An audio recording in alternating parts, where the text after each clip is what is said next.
I think we did it at the same time that time. Yeah! It only took like 5 times. That's fine. Oh, good rainy morning here in Syracuse. Good morning. I think the thunderstorm just stopped. Oh my god, that was crazy. It was like... It's so bad that all I think about is like, oh, we forgot to give them their rain jackets. They're gonna get so wet.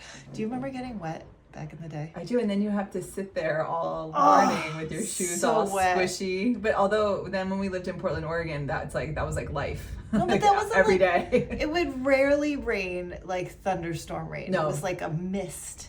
Yes. Just be in your face and on your glasses. I just all feel the like I time. spent 11 years like wet though. Like, just like there was always a part of me that was like a little bit, mean, you know, it was just pretty kind of wet. like the inside of my shoes never quite dried out, you know. Maybe that was just a personal problem. Stop jumping in puddles. Just jumping in muddy puddles like Peppa Pig. Oh, I know. I think I long for the Peppa Pig days because they're getting so old. Oh my god, I was looking up what kid family movies are coming up soon. Yep. And there was a Peppa Pig one, and I look at Taylor and he like rolls his eyes. Like, gross. I'm like, Mom. Taylor, you loved Peppa Pig like so much. We went to go see the actual show, and you had the pajamas and everything. Do you remember that he had the underwear? Oh my god, Like, I wasn't gonna call him out that like that, but you totally did.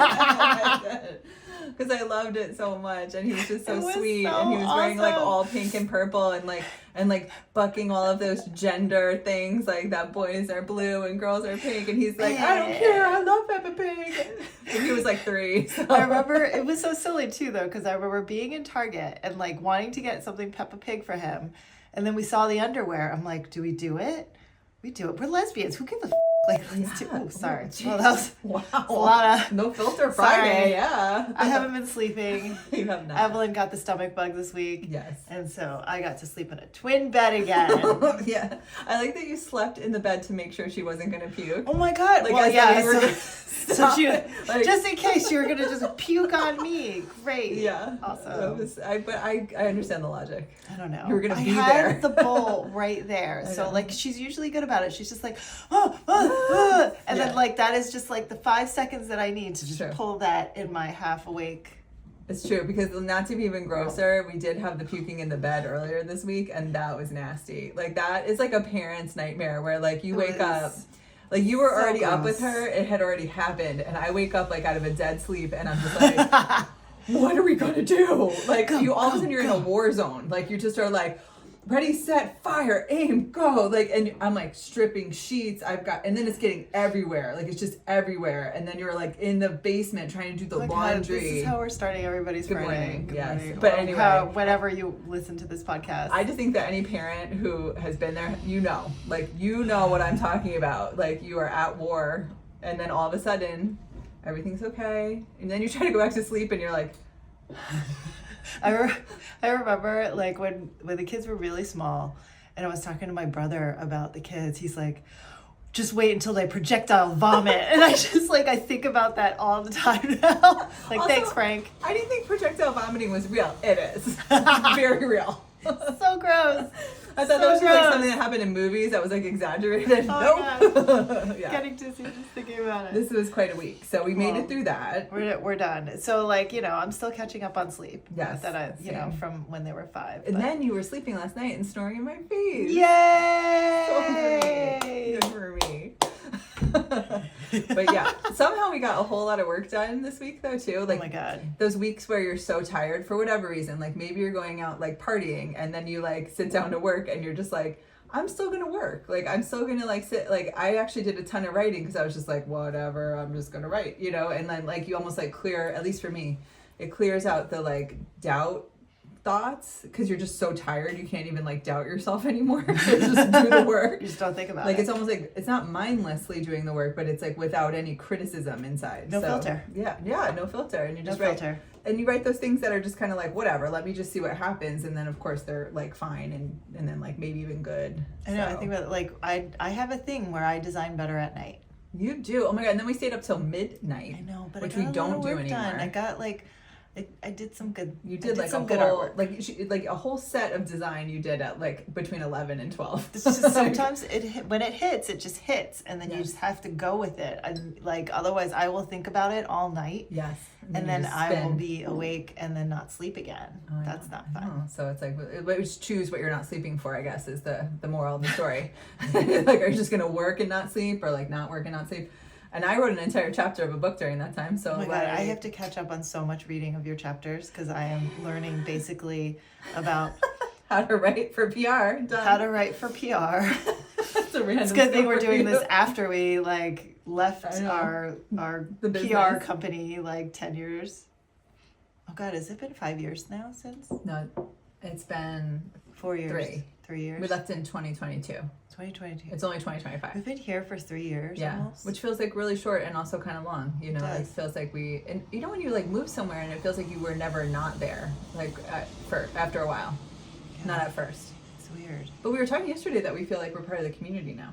I So know. that feels good. That's nice. Yeah. PTA. PTA, Forever. like the PTA, the queer community has really embraced us. We've been working on CNY Pride, which Call we're really out excited about. for Come Out CNY. Come Out CNY. Kevin has been just an incredible kind of like friend and connector. And I think that has like we've been doing a queer co-working day in Syracuse that feels really fun so once a cool. month, and that just feels like warm and friendly and like just being with people that are like you know, and that that happens to us like less frequently in terms of like being queer. You know, we're just out in the world most of the time. We also don't go out as much Yeah, we anymore. don't. Let's just talk about that because We're not like at the bars. in so. Portland, Oregon, when we first moved there, we were out every night, like to the point where Tanuki, we met the owner of Tanuki because we were like out, we were there like late. Yeah, we were just at her place drinking, probably, right? Yeah, I mean, that's how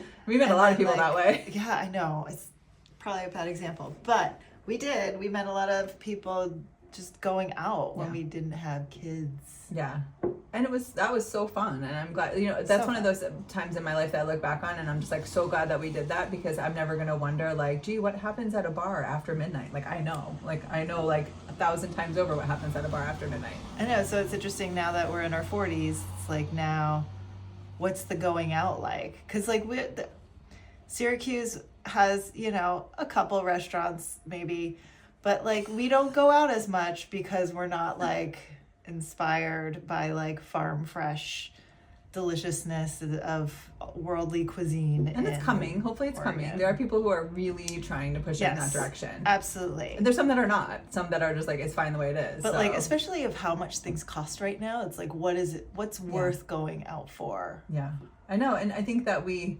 have a wonderful chef in our home kitchen. So like we can just rely on you so much, where we're like, I'm like, Jannie, I would like a chicken curry or a duck curry tonight. And like that materializes. And so like, I'm very spoiled, but I don't know. I think that going out means something different maybe when you're in your late 40s.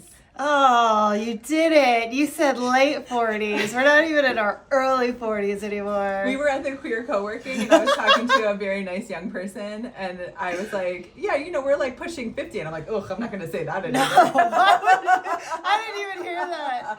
No, thank you. And she was like, you don't look a day over 35. I was like, that is the correct answer. Oh, yeah, the best though, like, because we were like at a long table. There's like a couple of long tables and then there's a couch area and then there's another table. But then I like noticed and I heard like the younger group kind of laughing and I'm like, oh no, we're the old people. And you like lean over to me and you're like, we're at the old table. I'm just like, oh my God, I didn't realize that, but thank you. But I don't mind. I kind of like being in the But old it's people. fine. No, because we're with like the people that are like running things too. Like I feel like, we were at a table filled with very Makers. creative, like makers and people who are opening places and doing like exciting things. So I feel like it's okay. If old equals like leadership, like I'm totally okay with that. I love getting old. I'm I having fun. I know. Well, I feel like I have decades of experience to share. So, right or wrong, it's going to be Stories. shared. So many. Oh my God. How many stories do you include in your lectures? Lectures. Well, these poor students, a lot. Like, I mean, you've kind of given me a stage with which to talk about my professional life, so I usually take them up on the opportunity. I try not to include too many though, because I do see them like glaze over after a while. Are they even listening? Here comes another Food Network story. Okay.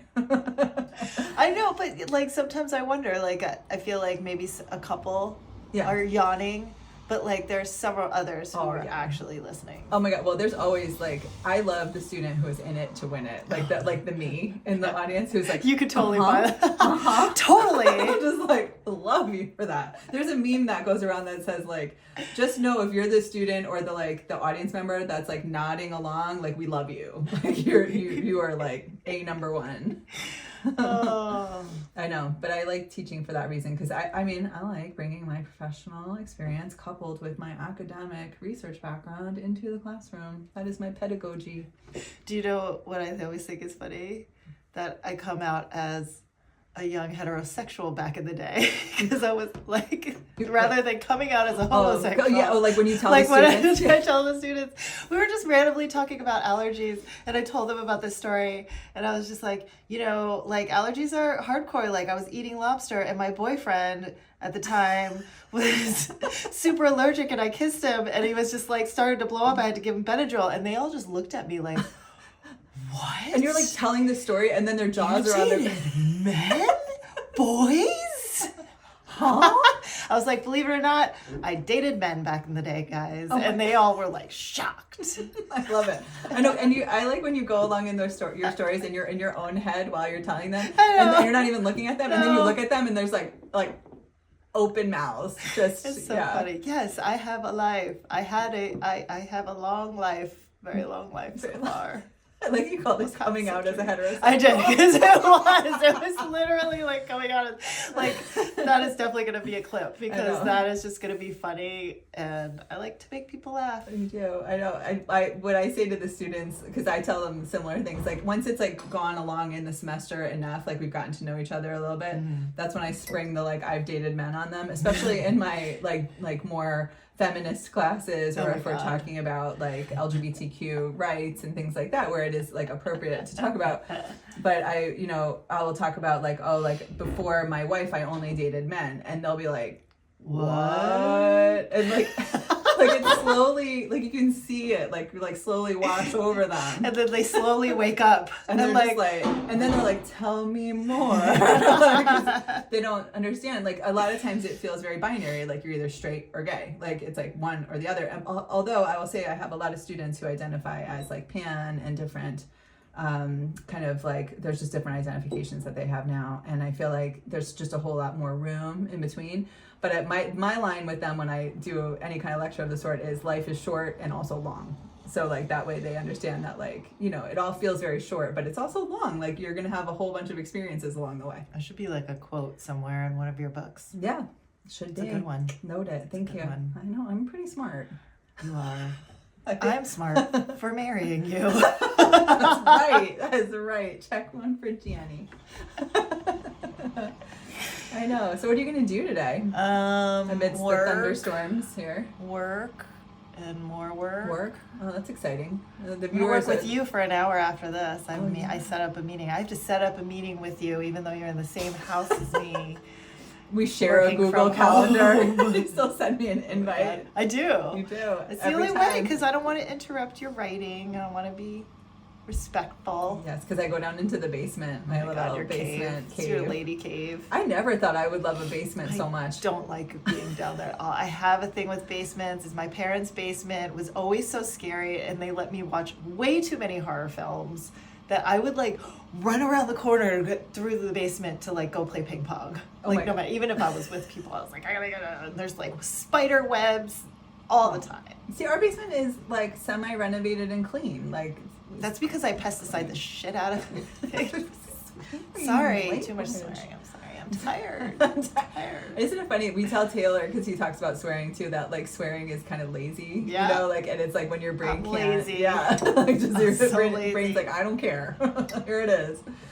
But yeah, I go down to the basement. This is the writing schedule right now. Is like I go down like probably usually like around like 9 or 9:30, and I try to write till like 11:30 when I need to walk the dog. And it's like it's just so amazing because I try to like do that thing where you just do focused writing for so long, and then my ADHD kicks in, and it's like, but what if we got up?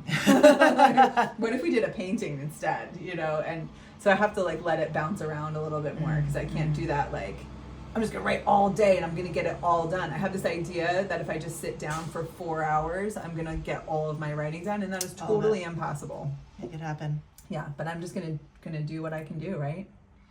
And I never ever thought that I'd be able to write this much for so long, though. I'm impressed, man. You write a lot. I'm like, I can't do it. The creative process, which I've learned over the past, I don't know, like since going back to grad school, like 2 years ago, is like, you have to just let it flow. Like you cannot control it. I thought I could control it and like make it do what I want it to do. I will spend like 3 or 4 days thinking about a chapter for a book. Like it's just in my brain, and I'll write little notes in my notes app. Like, I don't know if anybody else does this, but I write so many random notes in my notes app. Like if you looked in my notes app right now, it says turtle dove on a wire, because I just want to remember that. It's like something I saw that I liked, and I'm going to remember it. I'm probably going to use it somewhere. I don't even know where. I use this example in the PR book where Eminem had like a shoebox of ideas. Like he would write things on like little napkins and like little strips of paper, and then he would keep them in a shoebox. Oh my God, I do love this example. I really do, because that is my brain is the shoebox, I've realized. And my notes app, obviously. And I just keep all these little like scraps of ideas around, and then all of a sudden I realize that they start to make sense in chapters of books, or even like papers that I'm writing academically with the writing team that I'm on. It's wild. I never thought that that's how it would come together, but it just does. And you have to like let it all in, and then it will form itself. That's it. Got there. Because you're looking at me like, bring it around, Carrie. What? You were all thinking about your to-do list. I definitely was not. I was definitely not thinking about how I am teaching Google Drive and Google Workspace this afternoon for a couple hours for a development company. That's going to be fun. Yeah. So you're teaching people how to organize themselves inside of Google Workspace, right? Yeah, and just possibly helping them set up their own project management systems, right? Because he's kind of starting to build out his own company. And I've learned a lot through my trial and error of the past 15 years of owning companies, and getting their systems set up. Nice. Like, this is how Google Drive works.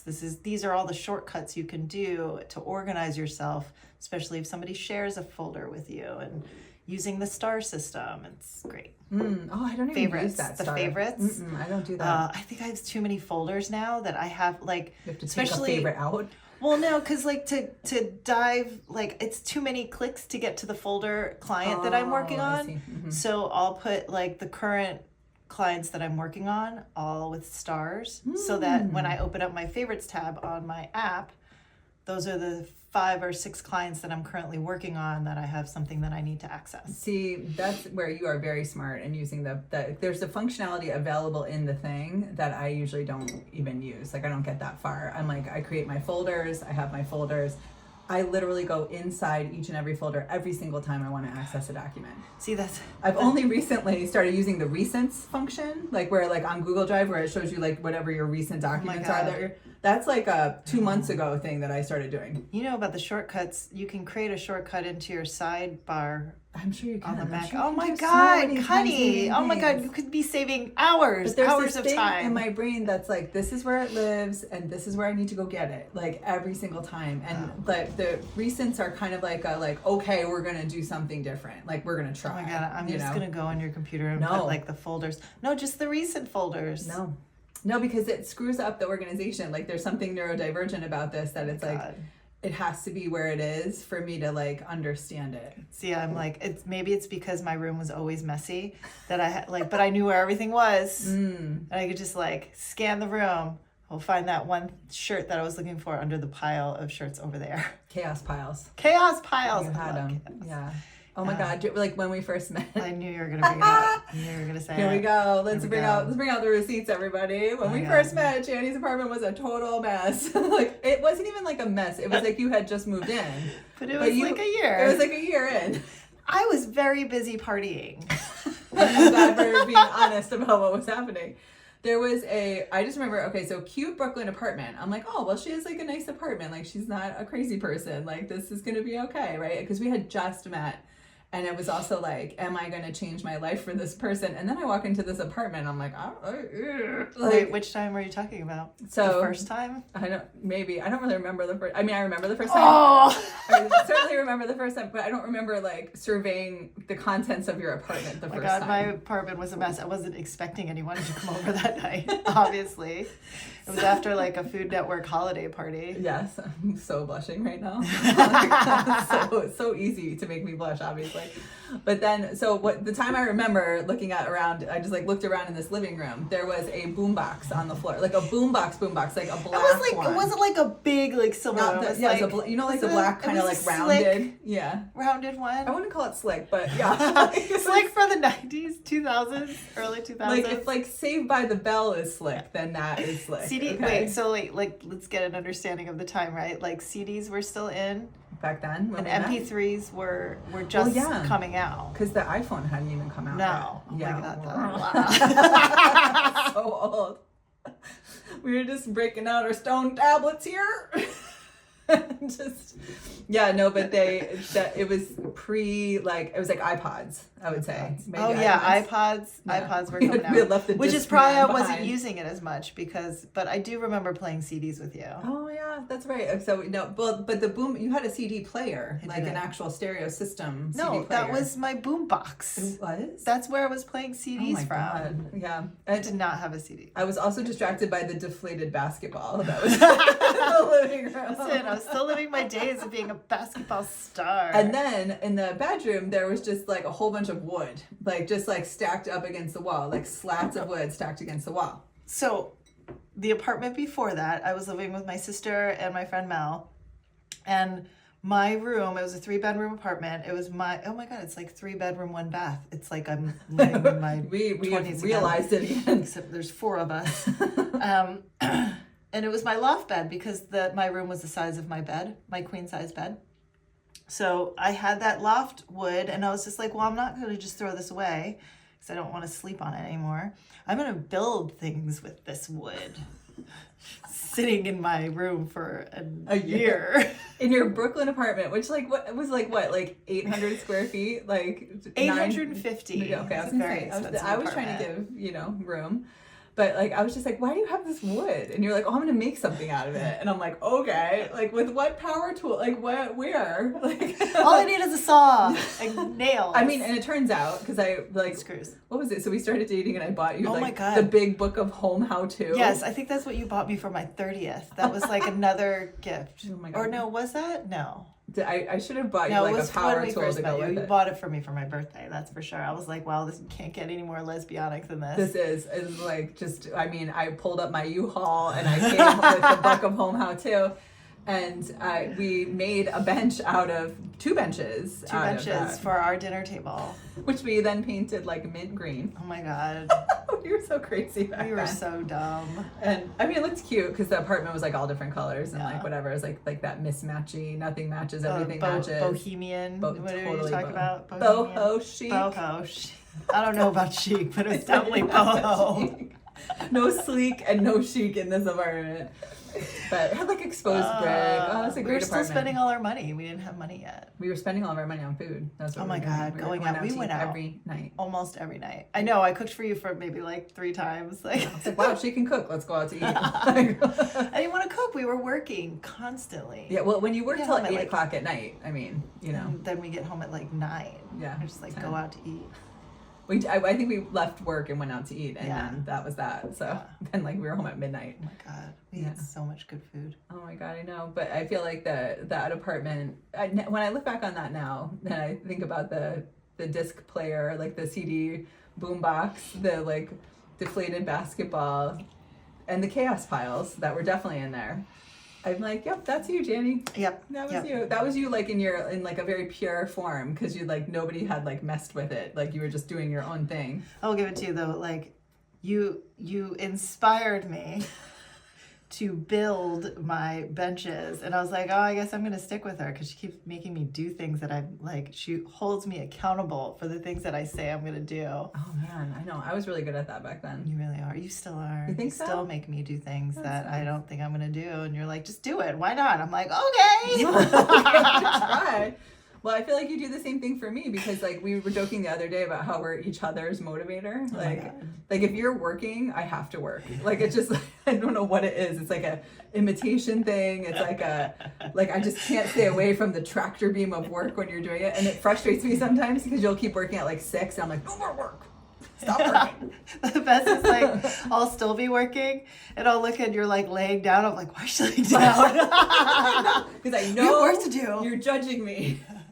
Because you've got that like work ethic where it just does not quit. I don't even know how that happened because I sat in front of a TV. So maybe that's why, because I was in front of a TV all the time. But like I did work, like I played sports 24/7. Yeah. So I was always doing. I definitely wasn't studying. No, and your parents made you do like chores and stuff, and like you know you worked hard, but I know I tarred roofs, like driveways.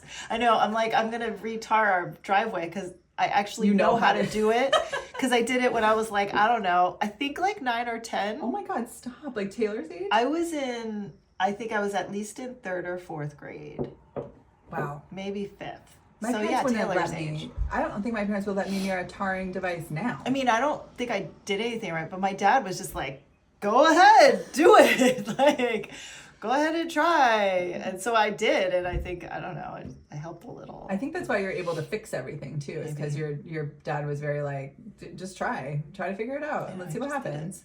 And then you did, and then you were like, oh, I can do this. Yeah, but they didn't have YouTube back in the day. Like I have YouTube and like all the Google information. Back then we just had trial and error. Oh my God. I mean, it's not like that stuff was an encyclopedia either. Like, no. Probably ask the guy at Home Depot. Is that why you always want to figure it out? I should say the person. Most likely. The woman at back Home in the Depot. day. Yeah, I mean back in the day. Back in the day, sadly. And it wasn't Home Depot, it was like Ace Hardware. Like it was like before Home Depot, you know what I mean? Home Depot oh my God, Home Depot didn't even exist. I remember going to the hardware store with my dad and just being like, where am I? I know, I Why loved does it. smell I was like this? I want to touch everything. Really? I was like, get me out of here. It smells like dust and like wood and metal. Yeah, it's crazy. I know, I think about like my ancestors, like my grandparents owned a rice, like they worked in a rice field. My grandmother, I remember she was 84 and I was like in 6th grade. She was out there in the field, roosters like literal farm, like roosters calling out. She is out there and she is just picking rice. Man. I'm just like, rice, like it's crazy. That's like so brutally tedious too, like the patience you have to have. It was fascinating watching that process. Like I remember it, but that's probably why I like farms so much. Mm-hmm. Yeah, it's like in you. It is. Yeah, that's why I want a farm eventually. Small one. I know, I want a small farm too, but I just think that I'm gonna get like where I want to have all the animals, but then I'm gonna make you take care of them. No, yeah, they're not gonna have all so the I'm gonna try not to do that. I've learned my lessons. I don't want to wake up at 6 a.m. Yeah, I know. I want like a couple animals. Like right now we have this cute little Chihuahua dog who's like 16 and getting very confused. And like it has like, I'm looking at her over there because she has like a very awkward position every once in a while where you're just like, I just don't want to be questioning whether she is dying or not. You know what I mean? Like, but that is something that it does cross my mind, unfortunately, because she's just very, very old and she doesn't have any teeth. But Daisy's been with us since 2011. Well, when you go to the vet and the vet hands you a pamphlet on like end of life planning for your dog, and I'm just like, oh no. Yeah, because we were like doing good. Like she was like, wow, Daisy's doing so great for 16. Oh my God. And then she took her blood pressure. I forget what it was. It was like one test, and she was like, here you go. And I'm like, what happened? So yeah, but we're just dealing with the dog stuff too. We're enjoying the time that we have with Daisy. And she's still very spunky and jumped all over me this morning. Like I was trying to like get a little extra sleep, and no, like I Chihuahua bad breath dog in my face, like just, and she's like starts pawing at me, and I'm like, okay, we gotta go. Yeah, but Daisy, you're the best. Daisy's the best. Yeah. All right, short one today. Yeah, I have stuff to. I have, you know what? I have a you. design like, that I want to do, and it like I've had it since last night. So I wanted to do it last night, but we got home so late from Taylor's little band concert, chorus concert, that I'm like, I wanted to do it last night, but I was trying to be good because I also know that we would have ended up staying up late, and I was having a nice time talking to you. Thanks. But I have this design in my head, and I need to get it out. Oh, I love that for you. I have to see if it works. It might not. Is this the design that we talked about that's inspired by like 90s club stuff? Yeah. I love just it. like if I put club music on, I'm ready to go. It's something about that beat that turns my brain on and I can just start going. Like house music though for you, right? House music. That's it. House music specifically because it's got like that disco like 70s vibe mixed in with club beats that and it's always positive. There's no like Yes. negative. It's always like I don't know. You can do it. You can dance till 4 a.m. Go. So it's positive vibes. Let's just do that. Positive vibes. Let's end there. Okay. All right. Thanks, everybody. Bye. Thanks. Bye.